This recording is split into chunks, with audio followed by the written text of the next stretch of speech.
नमस्कार बंधुरा welcome to बाबलिर रान्ना बान्ना। आज की रेसिपी पाबदा माछेर झाल। एखाने आमी पाबदा माछ निये नियेछि। माछगुलोके भालो करे धुए एखन माछेर गाये दिये देब नुन और हलुद। भालो करे नुन और हलुद दिए माछगुलोके एकटु मेखे नेब।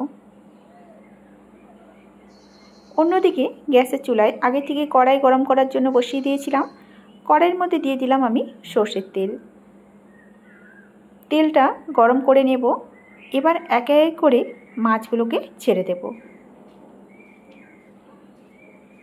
माछगुलो दिए भालो करे दुई दिकटा लाल लाल करे एकटु भेजे नेब। माछ एखाने भाजा हये गेछे। एखन माछगुलोके आमी नामिये रेखे देब।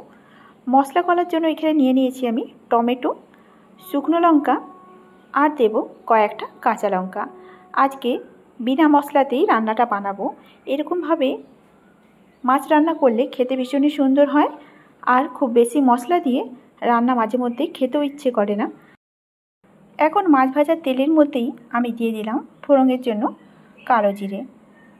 এখন দিয়ে দেব দুটো কাঁচা লঙ্কা চেরা। কাঁচা লঙ্কাগুলো মধ্যে থেকে একটু ছিঁড়ে নিয়েছি। আর এবার দিয়ে দিচ্ছি টমেটো, শুকনো লঙ্কা আর কাঁচা লঙ্কা যে একটা পেস্ট বানিয়ে রেখেছিলাম সেই পেস্ট।